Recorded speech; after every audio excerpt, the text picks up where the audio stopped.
assim, desde que eu cheguei em Ribeirão Preto, você sabe que eu não sou daqui de Ribeirão, né? E a partir de um certo momento que eu comecei a ver nos jogos do Botafogo, principalmente no ano que eu cheguei aqui, em 76, né?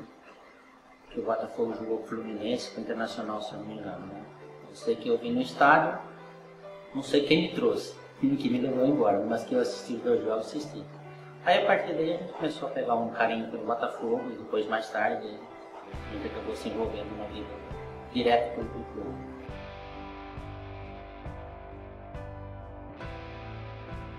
Eu tinha 14 para 15 anos, né? E o Botafogo estava com aquele time do Aguilera, o Campos, Ney, o Léo Mineiro, né? Mário Lourdes, Zé Mário Sócrates, João Motoca e Arlindo. E como assim, lá em Angola eu já acompanhava também assim, o futebol do Benfica em Portugal, né? Só pela rádio, que em Angola onde a gente morava não tinha TV. E vindo para aqui eu já, assim, a primeira coisa que o Botafogo também na época estava no auge, a primeira coisa que eu detalhei como eu gosto de futebol. Assim, a primeira coisa que eu vi foi o Botafogo, então a partir daí já comecei a frequentar o estádio, que eu te falei, aqueles 2 primeiros jogos em 1976, se eu não me engano. Eu sei que eu vim assistir os jogos, não sei quem me trouxe, não sei quem me levou embora, eu sei que assisti no barranco, que tinha uma parte que era um barranco ainda, né? Então a partir dali a gente já foi assim, se apegando mais ao Botafogo.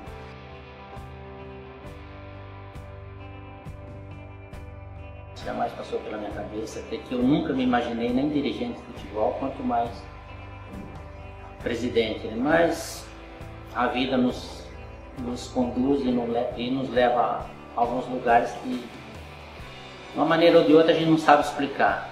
Se vem para Ribeirão, eu tinha 14 para 15 anos, assim, a nossa dificuldade foi muito grande na época, porque a gente não tinha nem casa para morar aqui em Ribeirão. Meu pai comprou um bar e a gente ficou até 3 meses morando na despensa do bar, né? E depois de uma hora para outra, hoje também, graças a Deus, tem uma firma que é referência em Ribeirão Preto, com o meu sobrenome, então tem dinheiro que paga, estou muito feliz. Na realidade, assim, eu sempre assisti os jogos do Botafogo. Para você ter uma ideia, faz uns 14, 15 anos, que se eu estiver em Ribeirão Preto, eu não perco um jogo do Botafogo. Assim, eu só não venho no jogo do Botafogo se eu não estiver em Ribeirão Preto. Aí foi indo em 1995, 96 mais ou menos, aí o Luiz me chamou, né, para ser conselheiro. E depois em 2005, se eu não me engano, 2004, 2005, ele queria assumir o Botafogo e na época ele falou assim, se você for me ajudar, eu pego o Botafogo para a gente tentar assim, reerguer o Botafogo, porque na época de 2005 o Botafogo, acho que foi a pior fase dele, chegou até no fundo do poço, né? Eu acho que o Botafogo chegou ao ponto até eu acho que fecharia até as portas, né? Porque na época que a gente veio para cá, não tinha energia, não tinha nada, isso aqui estava totalmente abandonado. Aí, vindo desse convite, eu aceitei até para estar fazendo parte da diretoria. Só que naqueles 2 anos que o Luiz foi presidente, eu trabalhei bastante também, eu me empenhei, corri atrás das coisas, né? E depois, no fim dos 2 anos dele, ele não quis continuar. Como ele não quis continuar, ele, assim, o primeiro nome que surgia era o meu, sempre até pelo trabalho que eu fazia aqui, pelo que eu vou indo atrás.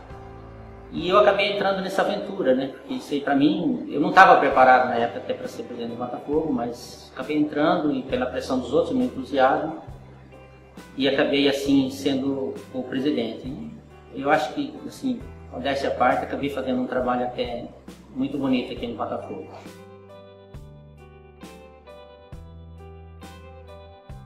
A campanha foi muito difícil, até porque o Botafogo, assim, eu não sei hoje deve estar um pouquinho melhor do que estava antes, né? Que você nós montamos um elenco, eu lembro que montamos um elenco da A2 e na época a folha de pagamento nossa era 80, 90 mil reais, né? E assim, sem um real de verba, que a gente não tinha verba, porque na A2 não existe verba da federação. E com todo o passado que o Botafogo tinha, porque aqui qualquer dinheiro que entrasse, já vinha a federação, já melhorava, né?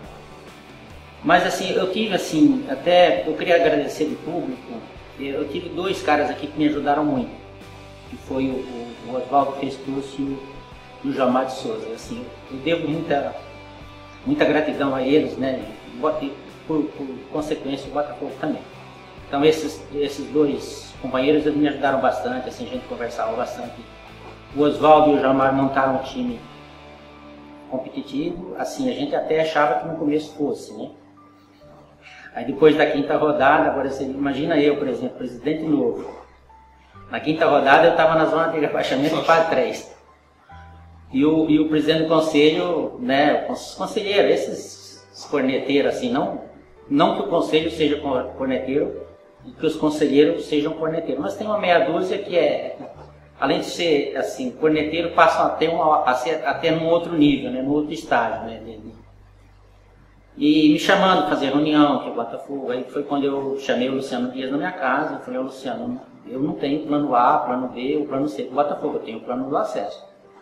Não tem, que a gente não tem que, a gente trabalha em cima do acesso. Aí ele chegou para mim e falou: Virgílio, com esse time você não sobe, você tem que trazer, sei lá, 4, 5, 6 jogadores, com esse time você não vai subir.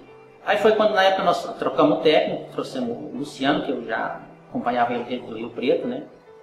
E trouxemos 5, 6 jogadores, veio o Branquinho, veio o William, veio o Lau, o Senedez. Então, a partir daí o time começou a andar e começamos a ganhar, e aí chegou num certo ponto que eu nem acreditava. Falei: será que esse time é do Botafogo mesmo? Será que nós vamos subir? E, enfim, Deus abençoou. Acho que também ele só ajuda quem trabalha. E eu no Botafogo trabalhei bastante. Eu dediquei bastante. Os 4 anos que eu fiquei no Botafogo aqui foram, assim, defendi as cores do Botafogo como se fosse a minha própria firma, né?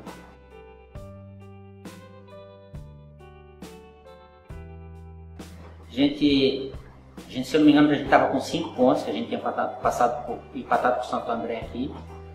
E o Santo André tinha um time bem montado, tanto que a maioria dos jogadores do Santo André foram para times do brasileiro, né?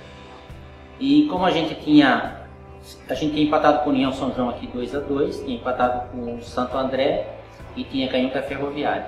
E a gente ia para Araras, ali era decisivo. Se a gente perdesse ou empatasse, o Botafogo estaria fora.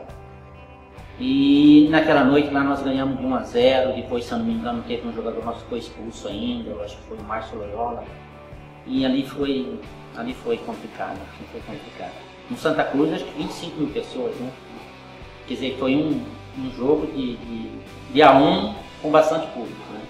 Aquele empate de 2-2, né? 1-1, não me lembro agora. Depois nós fomos para Araraquara, relaxado, né? Relaxado até demais, né? Olha, eu para te falar a verdade, eu vou te dar o exemplo que eu vou te dar agora desse Paulista que nós fizemos agora. Para mim, o Botafogo nesse Paulista estava classificado, independente de São Paulo ganhar ou perder da Penapolense. Eu achei que o regulamento fosse para a campanha a campanha do campeonato inteiro. Na realidade, era por etapas, né? E aquele dia lá em Araraquara a mesma coisa, só que a hora que eu vi, estava 3-0 para a Ferroviária, 3 gols de um ex-jogador, que o Osni era ex-jogador de cabeça, né? Era ex-jogador e fez 3 gols de cabeça. E na época eu lembro que o Joilson não jogou, o zagueiro, né, não jogou.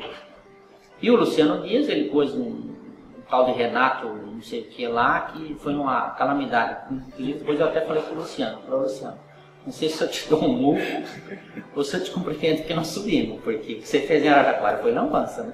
Então, quer dizer, ali, só que eu não sabia também na época se era 3 gols, se era 4, se era 5, entendeu? Eu na minha cabeça, a gente não podia tomar mais gol, porque 20, 30 minutos no primeiro tempo, 3-0, né?